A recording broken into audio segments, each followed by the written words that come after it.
Joining me now is country music superstar John Rich. John, you know, you represent America, the flyover country. You have such great insights. We wanted to bring you in because we were just talking about how Biden, Newsom, and even some Republicans aren't representing the real American people in so many ways.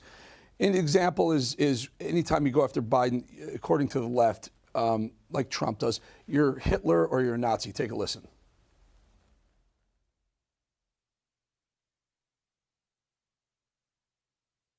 Trump's affinity for Hitler was always covered under an umbrella of his stupidity, right? People like General Kelly were like, oh, you must not get it. You must not mean Hitler's army, right?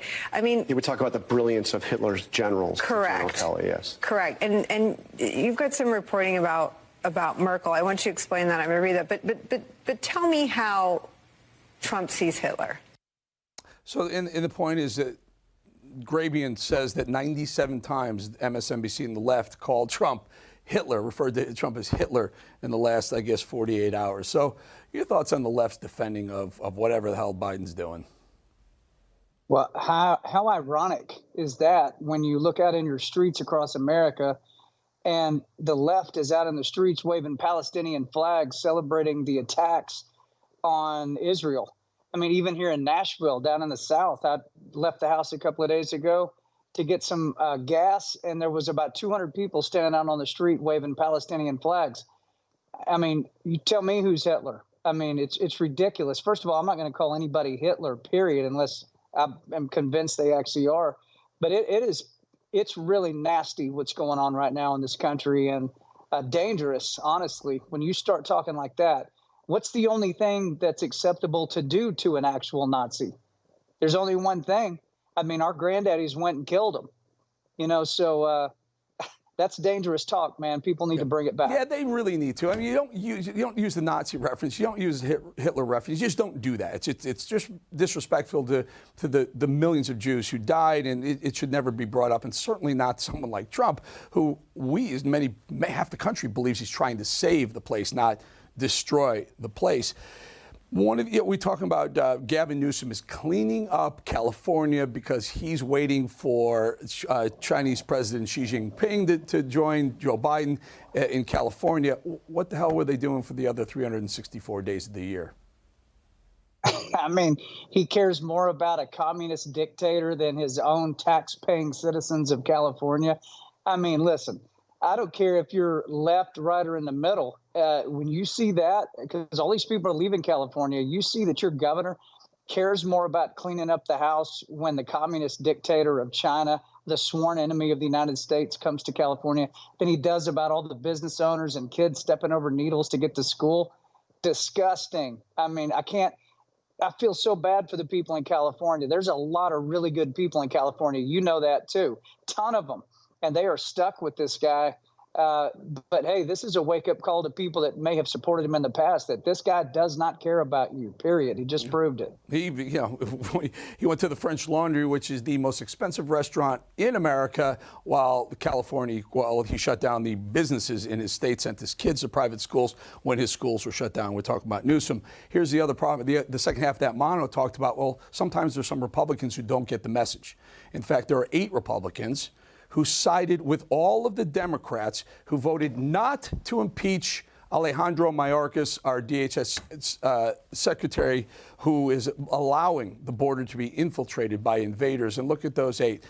John, the one I really want to point out is that Representative Patrick McHenry from North Carolina. That was almost your Speaker of the House, because Speaker of the House Kevin McCarthy said that's who he wanted to succeed him as Speaker of the House. Your thoughts on people like that who aren't getting the message? Wasn't Patrick McHenry the little guy with the gavel that slammed it down so hard he almost broke the table with it? He was so upset that Kevin McCarthy got ousted. I think that's who that is. I don't call them rhinos anymore. I refer to them as Judas Republicans, because they act like they're on our side. They speak as if they care about what we care about. But at the end of the day, they will stab you in the back and turn you into the authorities. I mean, that's exactly, Jesus' own man turned him in. It was one of the 12 disciples that turned him in for money. And so listen, people know what they're looking at now in this country. Thank God they're waking up. They realize there is such a thing as a uniparty. Every Democrat is a Democrat. and most Republicans are a Democrat. How about that sentence? That's actually true. And so they're proving it once again, man. We are getting quite a tutorial on who's actually representing us these days. It's incredible that this man he lies to the American people. He continuously goes to these hearings and says, "Oh, the border's closed. It's safe. We got it locked down." And we know differently. No, it's the worst border in the history. So 8 Republicans decided to vote to keep him in place. Now, let's be honest. In the House, they could have impeached him in the House. It would have gone to the Senate. The Democrats, hold the Senate. He wouldn't have been impeached technically, but it would send a message: if you're going to mess up your job, we're going to try and get rid of you. Instead, these clowns, Buck, Issa, McClintock, McHenry, Duarte, Fox, Bent, and Mike Turner. Are you kidding me, folks? Look at those states. Go find new representatives. John, final thought. Well, first of all, Darrell Issa, I mean, he's in California. They're absolutely overrun out there with people. They don't know where they came from or what they're there to do. Yeah, it's disgusting. And again, we got an election coming up. We got to come out with everything we got and put some real McCoys back in these seats, because right now we're being sold out by both sides. There we go. Before we go, we're going to talk a little bit about your The Man, the new song you just released in honor of veterans. Very, very timely. Tell us about it, John. It's a song I wrote about my grandfather and his service in World War II. We all have family members whose pictures hang on our walls at home. We've grown up around these pictures and people. They are the example of what true American greatness is all about. This song is called The Man, and it does not pull any punches. If you want to find it, you can watch the video on Rumble, on YouTube. You can download it anywhere you get your music, and I hope you do. It's one of my favorite songs. You know, John, I read something the other day. 7% of American adults right now, 7% in America are either are veterans or serving the military. That is a massive, massive number. Thanks to you, people like you, and hopefully us here, we respect every person who puts on the United States flag and defends the country. Thank you, John Rich. Thanks, Eric. Appreciate it.